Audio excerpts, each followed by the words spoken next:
Assalamualaikum pemirsa.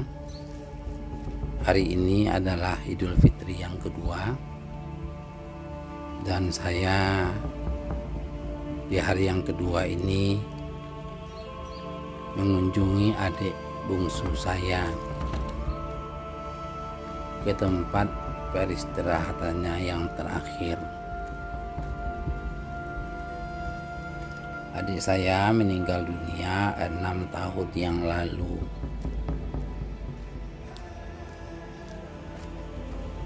Ada cerita di balik meninggalnya adik saya tersebut yang ingin saya share dengan pemirsa, karena peristiwa itu sering menjadi pemikiran saya untuk saya selalu introspeksi diri kepada Allah Subhanahu wa Ta'ala. Adik saya ini jarang sakit. Sepengetahuan saya, dia tak pernah sakit yang menyebabkan dia harus dirawat di rumah sakit. Sepengetahuan saya, adik ini berumur sekitar 45 tahun. Kalau dia sakit paling demam atau badan sakit-sakit karena bekerja, atau merasa sedikit kedinginan. Akhirnya dia kadang-kadang di rumah tuh dipakainya kaos kaki karena lantai rumah terasa dingin bagi dia.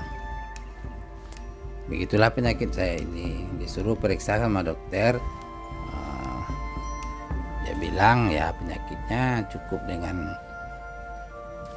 dokter puskesmas atau dokter klinik di sekitar dekat rumah.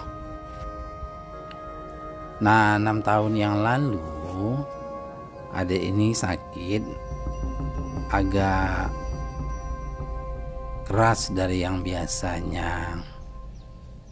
Disuruh ke rumah sakit oleh dokter klinik, dikasih rujukan untuk dirawat rumah sakit. Adik ini nggak ngasih tahu sama kita. Dia berusaha untuk merawat dirinya sendiri di rumah. Nah, ketika salah satu adik saya yang lain tahu dijenguknya, dia pikir wah ini nggak mungkin dirawat di rumah, harus dirawat di rumah sakit. Kondisinya udah lemah, tidak biasa. Akhirnya dipaksalah untuk ke rumah sakit, dan dia pun wajib mau waktu itu karena dia udah lemah sekali. Akhirnya kitanya kita bawa dengan ambulan ke rumah sakit, masuk UGD, kemudian masuk rawat inap. Cuma adik saya ini nggak betah di rumah sakit. Ya, orang yang tidak pernah dirawat di rumah sakit nggak betah dia di rumah sakit. Dia minta pulang, dia merasa ingin bisa dirawat di rumah. Nah, waktu itu kami bertiga menemani adik saya, adik saya, dan suaminya. Bertiga kami di rumah sakit menemaninya. Dan adik saya ini minta pulang. Dia menangis-nangis minta pulang. Bahkan dia memanggil-manggil ibu kami yang udah mendahului kami sekitar 6 tahun yang lalu juga, 6 tahun yang sebelumnya. 6 tahun sebelum 6 tahun yang ini, maksudnya sekitar 12 tahun dari sekarang. Jadi dia manggil-manggil orang tua kami, tapi kita sabar-sabarkan. Nah, suaminya dipeluknya oleh suaminya, tuh suaminya bacakan selawat, suaminya bacakan syahadat. Nah, melihat kondisi seperti itu, saya pun pamit untuk pulang, dan adik saya itu pun pamit pulang. Biarlah suaminya yang merawat malam ini, besok pagi saya bisa merawatnya. Kemudian pulanglah saya untuk istirahat. Saya tidur nyenyak di rumah sampai pagi. Pagi saya terbangun, sholat subuh, langsung saya susul ke rumah sakit. Sampai rumah sakit saya lihat adik saya tertidur, ya alhamdulillah dia udah tenang, tidak berteriak-teriak lagi, minta pulang. Dia tertidur dengan pulas, dan suami saya juga dan suaminya juga saya lihat udah istirahat selesai salat subuh, tidur terayang-layang begitu. Mungkin dia udah ngantuk juga karena semalaman menemani adik saya. Saya bangunkan adik ipar saya itu, saya bilang ayolah kita gantian jaga, pulanglah dulu, mandilah dulu, kata saya. Adik ipar saya pun pergi, dan saya tidak melihat lagi ke adik saya yang saya pikir udah tidur itu. Saya baca Al-Quran. Saya baca Al-Quran sampai 2 halaman, saya merasa kok senyap sekali gitu. Senyap sekali. Saya lihatlah adik saya ini, dia masih tertidur. Tapi begitu saya perhatikan lebih detail, tidurnya seperti tidak ada nafas. Saya coba sentuh, diam aja, nggak ada gerakan sedikit pun. Bahkan tidak ada nampak perutnya tuh kembang kempis karena nafas gitu. Saya panggil dokter, perawat, tolong lihat adik saya bilang sama perawat. Terus perawat merasa biasa aja kan, ya sebentar katanya. Saya tunggu sebentar, tapi enggak juga perawat datang gitu kan, karena mungkin dia bilang cuman masalah biasa gitu, masalah impuls yang kurang lancar segala macam apa. Tapi karena adik itu diam aja, saya panggil perawat tuh agak keras lagi. Saya paksa dia untuk melihat adik saya. Akhirnya dilihatnya, dia juga kaget, ternyata memang nggak ada reaksi. Akhirnya barulah dia panggil perawat-perawat yang lain. Dia kasih kode lah bahwa ada gawat darurat pasien gitu. Dan akhirnya adik saya dipompa oksigen itu.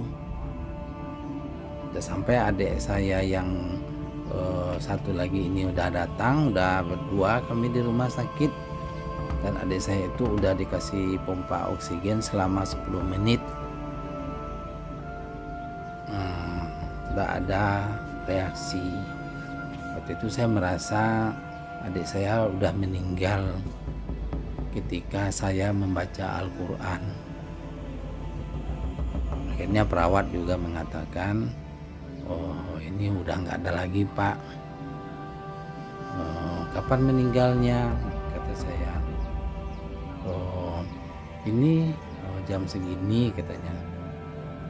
Dilihatnya jam, ditulislah meninggal pada jam tersebut ketika dia tidak berhasil memberikan pompa oksigen dan adik saya tidak bernapas lagi. Tapi waktu itu saya merasa adik saya udah meninggal ketika saya membaca Al-Quran. Innalillahi wa inna ilaihi raji'un. Bahkan mungkin adik saya udah meninggal ketika saya datang dan melihatnya tertidur lelap itu. Wallahu a'lam. Innalillahi wa inna ilaihi raji'un. Adik saya minta pulang, berkali-kali minta pulang. Memang terucap oleh saya, ya kita pulang, tapi malam ini harus nginap. Kita lihatlah besok ya, insya Allah pulang besok. Ternyata hari itu adik saya benar-benar pulang dari rumah sakit dan tidak bernyawa lagi. Innalillahi wa inna ilaihi rajiun. Rahasia usia ini kita nggak tahu. Di antara kami yang dipanggil Allah terlebih dahulu justru yang paling bungsu. Di antara kami sekeluarga yang sering dirawat di rumah sakit karena sakit, adik ini yang termasuk yang jarang ke rumah sakit atau mungkin tidak pernah menginap di rumah sakit.